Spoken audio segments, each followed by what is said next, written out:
Kami Balai Besar POM itu tidak akan meniru membuat produk, teman-teman UMKM. Tugas kami bukan untuk memproduksi pangan, ya. Jadi nggak perlu disembunyikan, komposisi itu harus jujur, ya, harus ditulis dengan jelas. Kalau kamu butuh info update seputar peluang usaha, serba-serbi bisnis kuliner, inspirasi bisnis, dan kisah sukses pelaku usaha, stay tune di channel YouTube TV Bisnis. Video ini dipersembahkan oleh Dikemas Rumah Kemasan, Your Creative Packaging Solution.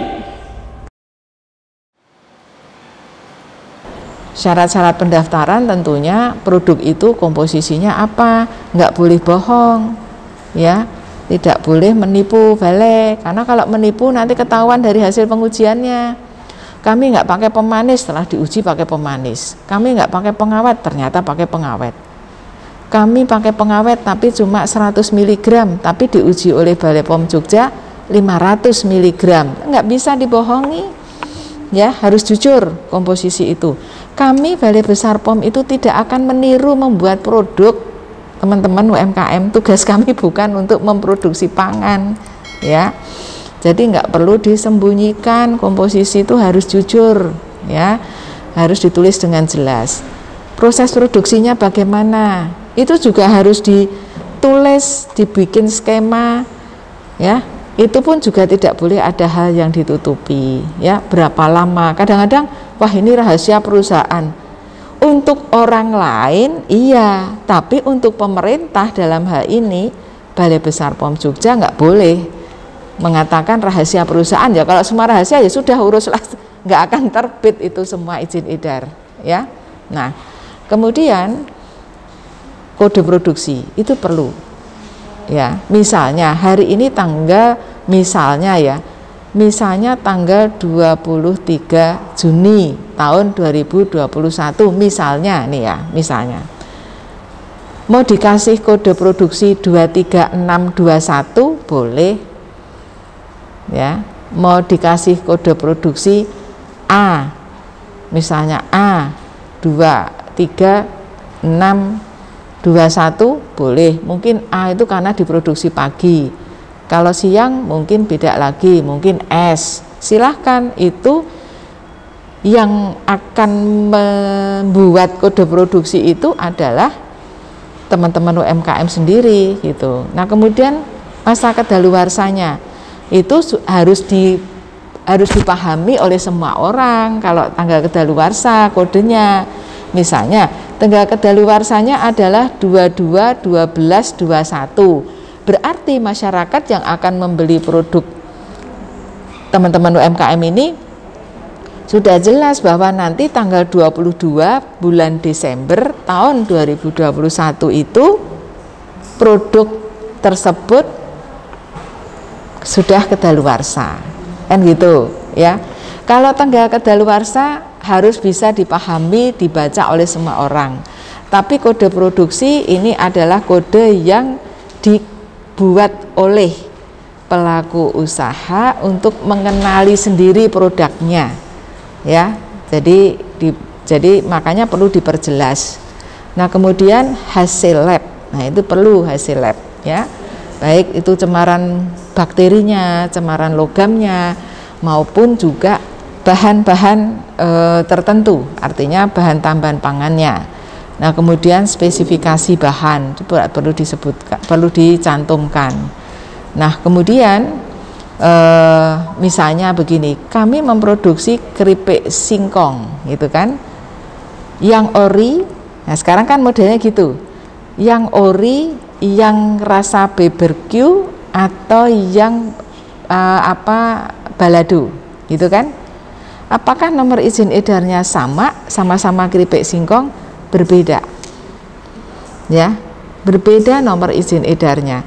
Yang ori dengan yang BBQ, rasa BBQ atau rasa balado itu berbeda. Sekalipun produksinya di tempat yang sama, tapi nomor izin edarnya berbeda karena sudah ada varian rasa, ya. Jadi varian rasa itu izin edarnya sudah berbeda, ya. Nah, kemudian keripik singkong tadi saya contohkan dikemas dengan Tetra Pak, dikemas dengan aluminium foil. Kemudian ada juga yang dikemas dengan kaleng, takut kalau remuk misalnya. Kami bikin kaleng Bu, gitu kan. Nah ini nomor izin edarnya juga beda, karena kemasannya beda. Karena kode kemasan itu berbeda-beda, antara plastik, aluminium foil, kemasan ganda, ya. Jadi aluminium foil kemudian dimasukkan ke dalam kardus, kan ada kita ya kalau beli makanan ringan, snack itu beda kode produksinya, beda kode kemasan dengan yang plastik, makanya nomor izin edarnya juga berbeda ya. Nah kemudian kenapa kok dibedakan nomor izin edarnya? Lah kemasannya sudah berbeda. Kalau nomor izin edarnya hanya satu, nanti produk teman-teman UMKM itu dipalsu, ditiru orang, teman-teman kan nggak tahu ya. Jadi ini untuk juga mencegah adanya pemalsuan ya. Nah kemudian kita beralih ke kosmetik ya, tadi tentang pangan ya. Kalau kita bicara kosmetik itu juga sama, diberikan izin edar oleh Badan POM, tidak didelegasikan ke pemerintah daerah. Artinya kantor PTSP Kabupaten Kota itu tidak menerbitkan izin edar kosmetik. Kantor PTSP Kabupaten Kota hanya memberikan izin edar, maksudnya pangan, makanan ya. Jadi makanan minuman, pangan itu artinya makanan minuman. Selain itu tidak, semua adalah Badan POM ya. Nah kemudian kalau kita ingin mengetahui produk apapun, produk obat, makanan, kosmetik, jamu atau obat tradisional ini palsu atau asli, silahkan teman-teman UMKM itu mengunduh, download di Play Store itu, cek BPOM, cek BPOM atau unduh BPOM mobile. Kalau ditulis itu mobile, mobile Badan POM. Nah, kalau teman-teman sudah cek ya, nanti kan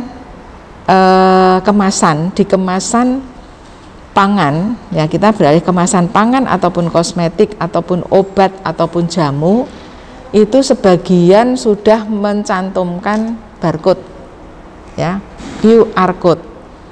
Nah QR code ini bisa dipindai dengan, kalau sudah mengunduh BPOM mobile, nanti bisa dicari di situ pendaftaran produk pangan, pindai barcode-nya. Nanti akan muncul kalau produk itu terdaftar di Badan POM, tidak hanya makanan, dia obat tradisional atau kosmetik, itu akan muncul di dalam layar produk dikenali. Nah, berarti produk itu asli begitu, nomor izin edarnya dan lain sebagainya. Nanti di situ ada uraiannya, produknya namanya apa, kemasannya apa, sesuai nggak dengan yang teman-teman UMKM pindai itu gitu ya. Dilihat produk yang dipegang, pabriknya mana, disebutkan ya, itu di dalam BPOM mobile atau cek BPOM itu ada gitu ya. Nah jadi kita secara umum ya, untuk teman-teman UMKM untuk memproduksi pangan, bahan bakunya itu diusahakan terdaftar di Badan POM. Bahan bakunya, misalnya tepung terigunya, gula pasirnya, garamnya, menteganya, minyak gorengnya, ya, susunya, pewarnanya, ya, kemudian bahan tambahan pangan yang lain itu diusahakan semua terdaftar di Badan POM. Jadi lebih enak, satu lebih mudah untuk ditelusur, satu lebih terjamin keamanan mutu dan manfaatnya karena semua terdaftar. Kemudian untuk kepengurusan sertifikasi halal juga lebih cepat karena semua itu yang sudah terdaftar di Badan POM insya Allah sudah memiliki sertifikat halal ya. Jadi apakah di sini masih ada persepsi sulit, lama, mahal? Tentunya tidak ya. Harapan kami seperti itu ya.